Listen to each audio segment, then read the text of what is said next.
As requested by a commenter, in this video, I'm gonna break down a possible way to become Slade Wilson, aka Deathstroke. Before I begin, if you enjoy this type of content, make sure to like and subscribe. Now, I've covered some of the basics for general training in the videos How to Be Batman in Real Life and the Heavenly Martial Body video, so it seems unnecessary to repeat it again. So in this video, I'm going to go through some of the more specifics that would be needed to become more like Slade. First and foremost is that Slade is a metahuman, having participated in a government-run experiment to create a super soldier. According to DC Wiki fandom, the chemical taken to simulate the metagene is a derivative of ACTH, or, I'm gonna butcher this, adrenocorticotropic hormone, whose main function is to stimulate the adrenal glands to release cortisol that controls BP, stress response, sleep cycle, etc. Now, cortisol is a steroid, but not an anabolic steroid, which is what causes muscle growth and performance.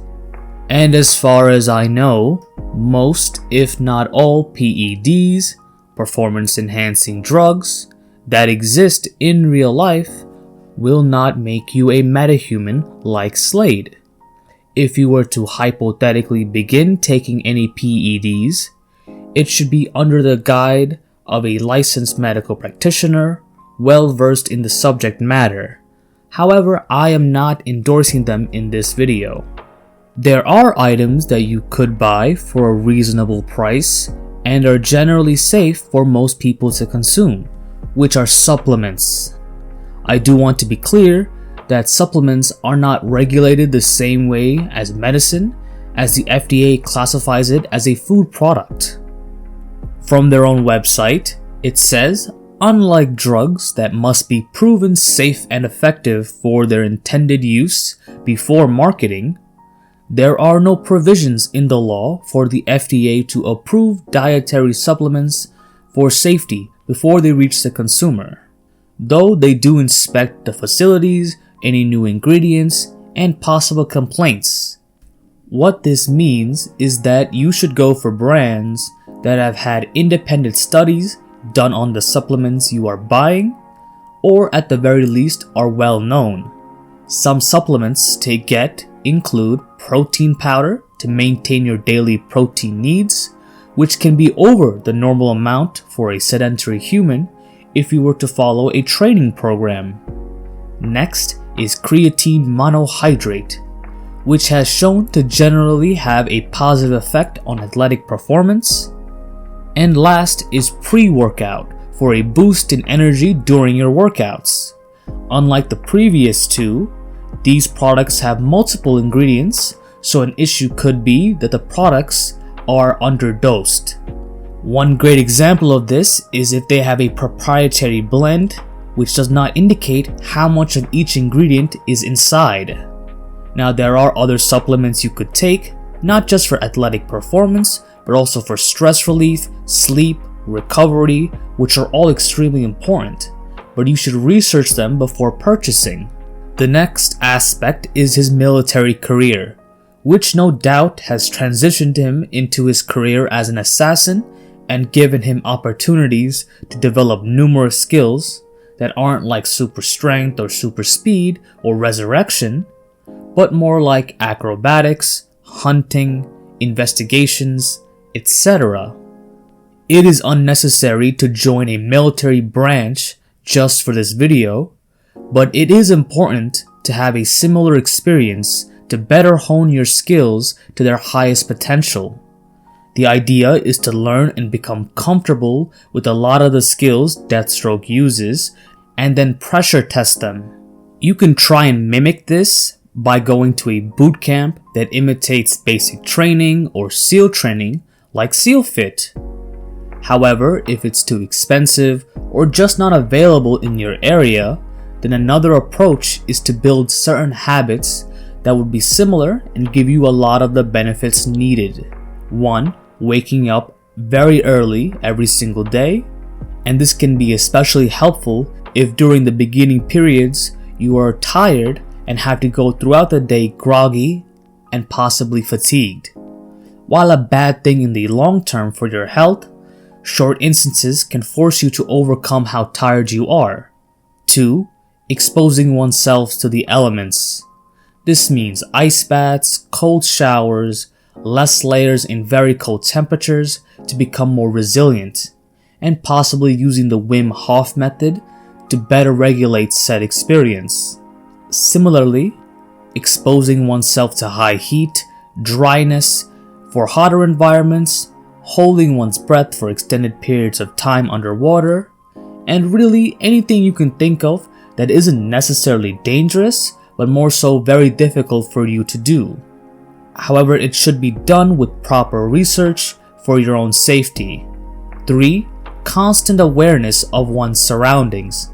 And I've made videos on the specifics of this which you can check out, like how to be Sean Spencer or how to be a spy in real life. But an example would be that every time you walk into a room/area, you memorize all exits and look for any possible items that can be used as a weapon if needed. The 4th kind of encompasses the previous habits, especially the second one, which is to do stuff that you're uncomfortable with, but more specifically, push yourself past your current limitations, both physically and or mentally. You should learn the specifics of the activity before pushing yourself, and listen to your body if you actually get an injury. However, if your consciousness is telling you to quit as it's too much work or it's too tiring, this is where you need to change. Now, it's easy for me to say this, it's easy for you to listen, but it's incredibly difficult to perform consistently, so it's going to take a lot of work.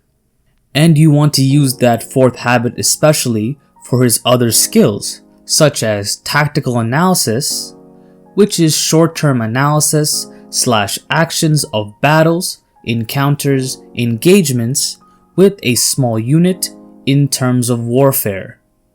Essentially, it's to take information in and arrange them into individual steps to reach a strategic goal. This can be imitated in a stressful environment by most people via video games, as it isn't possible for everyone to go to war.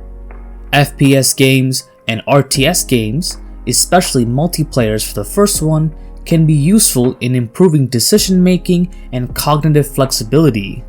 And I assume virtual reality games allow for more immersion. And while it isn't the best option, it's better than nothing.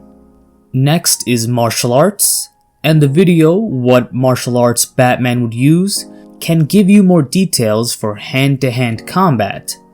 As for weapons, you will need to go to a range and practice with guns of all different varieties, along with swords and staves, like used by the martial art Eskrima, popular with the hero Nightwing. Another skill is military protocol, which is understanding and use of procedures used by the military. You want to learn common tactics used by soldiers, ancient and modern day ones, the NATO alphabet, military time, rules, regulations, and anything that could be beneficial. Investigation skills are also important, as getting hired as an assassin would require tracking, observation of the target, learning their schedules, name of family and friends, codes to security systems, etc. It is also important to learn multiple languages, making sure to learn commonly used ones in general, and languages that are local to your area of operations. Now, there's a lot more that you have to learn that isn't mentioned, and there's lots of great videos for the ones that are mentioned, but this video would be way too long to try and list them. Thank you all for watching, and make sure to like and subscribe if you enjoyed this video.